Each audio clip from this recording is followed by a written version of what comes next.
out there in community. I'm Andy Hall. Welcome to Cannopoly Connect and the Cannabis Question. This is where we discuss questions from Cannopoly Connect, so get yourself registered over there and we discuss all things cannabis. So this week's question is, should medical cannabis patients be allowed to grow their own medicine? So why this question? This question comes up time and time again, you see, so I thought this one would be a real gripper.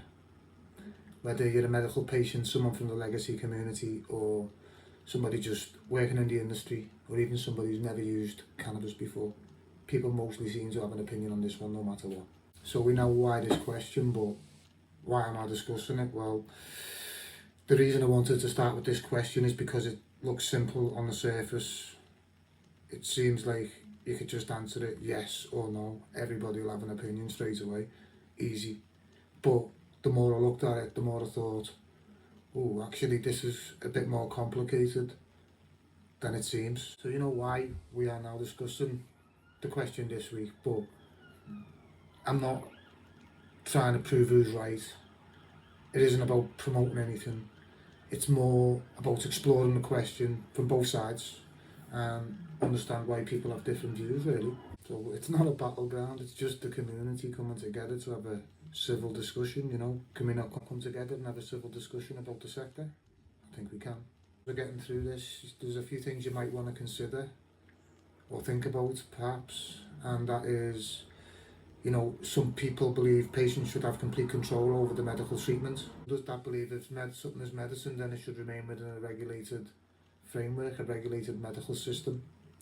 And somewhere in the middle, there are lots of people who agree with parts of both arguments. I'm here just like you. I'm here to learn, understand things. So, you know, I don't claim to have all the answers, but I do want to look at the question from both sides and hopefully, you know, leave with a better understanding than what we did when we started this session.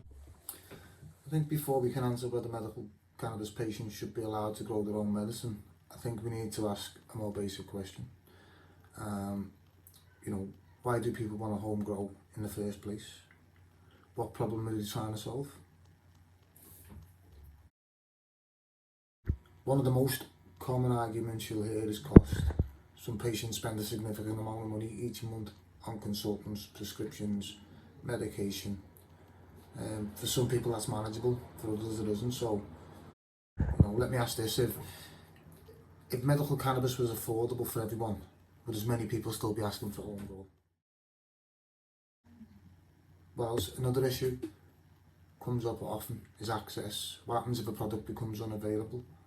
What happens if the strain that works for a patient is no longer available for them? And, you know, is home grow really about growing, or is it about access and security of supply?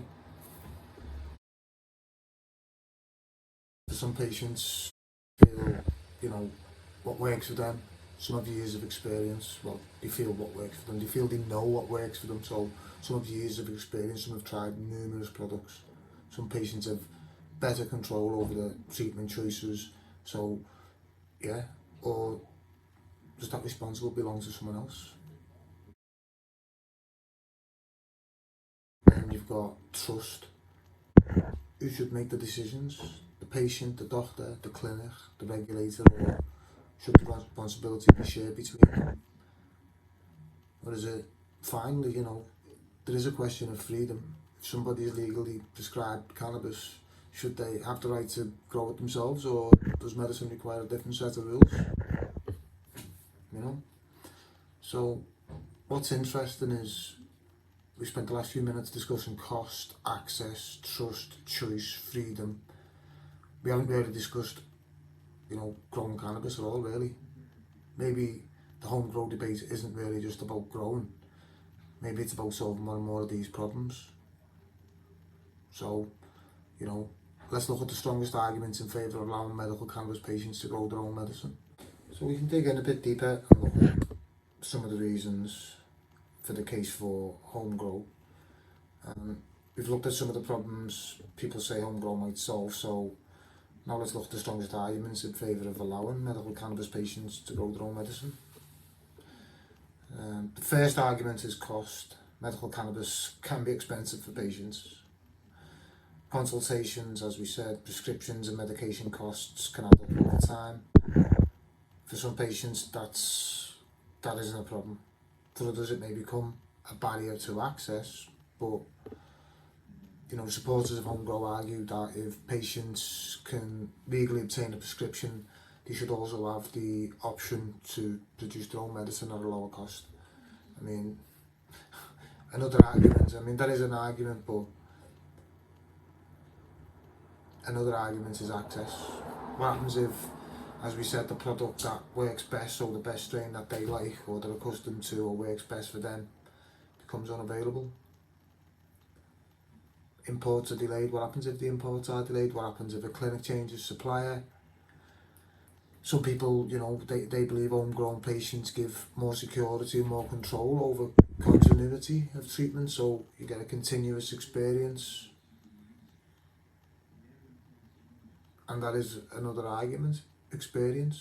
Some people have got years or even decades of experience with cannabis, so they know what's right for them, or they get a good feeling of what works better for them. So again, some people believe that experience should count for something. Do you?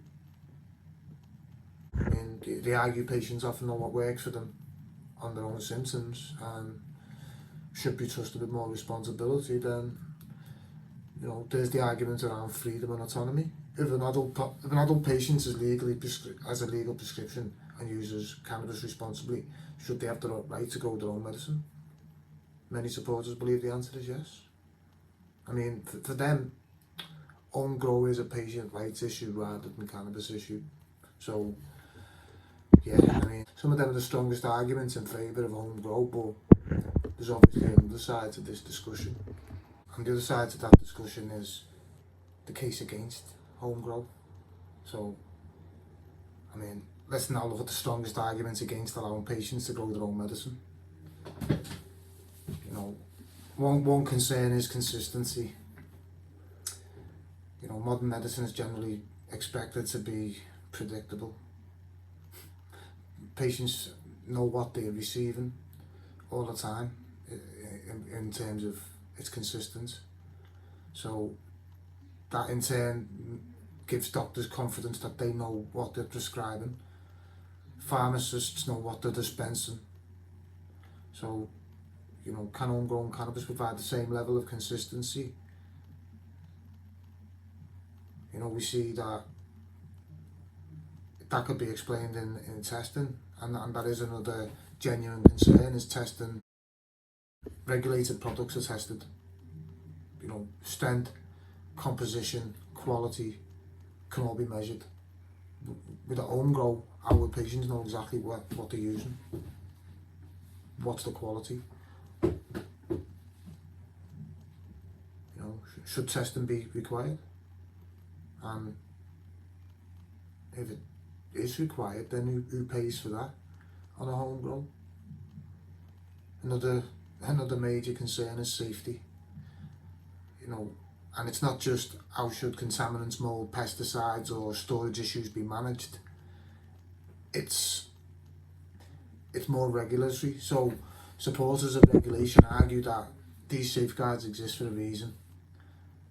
And they do obviously exist for a reason, which is you could potentially cause fires. Is education enough to understand the complex setups required for cultivating cannabis? Then you've got diversion. How do regulators ensure that homegrown cannabis remains with the patient it's intended for? So, how would any system distinguish between legal medical growing and wider supply, for instance? These are some of the reasons regulators may be cautious. Whether viewers agree or disagree, they're the questions that obviously deserve consideration. What are those questions? Well, the more I looked into the topic, the more I realised that debate isn't really about growing cannabis. It's much more a bigger question. The first question up to this point is, what is medicine? if a patient can grow cannabis themselves, is it still medicine or does it become something else? That's one thing to think about. The second question is, who should control the treatment decisions? You know, we spoke about product knowledge, then we spoke about understanding, knowing what you're prescribing and what you're receiving. So is it the patient, the doctor, the clinic, the regulator, or should the responsibility be shared? That's something again that you've got to think about when you consider homegrown. And then the third question is affordability, and it probably has two sides to affordability. You know, if medicine becomes too expensive for some patients, should alternative pathways be considered? You know, and also the ability to be able to purchase your equipment and align your premises with the regulatory requirements to be able to get yourself a license. And is a license even going to be required if you're getting a prescription? So the fourth question is why cannabis seems different from other medicines. Most people don't grow antibiotics, most people don't produce their own pharmaceuticals. Why does cannabis create a different conversation? You know, so those are things we've got to think about. And maybe finally, can cannabis ever comfortably inside the traditional healthcare system work, or will it always sit somewhere between medicine, wellness, culture and personal freedom? It's something to reflect on. When I start thinking about it more and more, and I thought it would be a straightforward discussion, but the more I looked in it, it got deeper and deeper. So I can understand why many patients support home grow, and I can understand concerns around affordability, patients and access, autonomy. Everybody wants to make their own decisions. I can also, understand why regulators focus on consistency, quality, safety. At the moment, I don't think this question is a simple answer. What interests me most is, I think, finding the balance between patient freedom and medical oversight. And that's where many of these discussions eventually lead.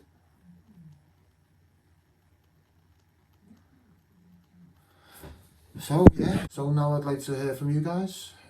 What do you think? Should medical cannabis patients be allowed to grow their own medicine? If your answer is yeah, should there be limits? Should patients require a prescription? Should products be tested? And if your answer is no, how should concerns around affordability and access be addressed, and where should the balance sit between patients' rights and regulation? It's a tough one, but let me know your thoughts in the comments. And this has been episode 1 of the Cannabis Question. I'm Andy Hall. Thanks for watching, and I'll see you in the next discussion.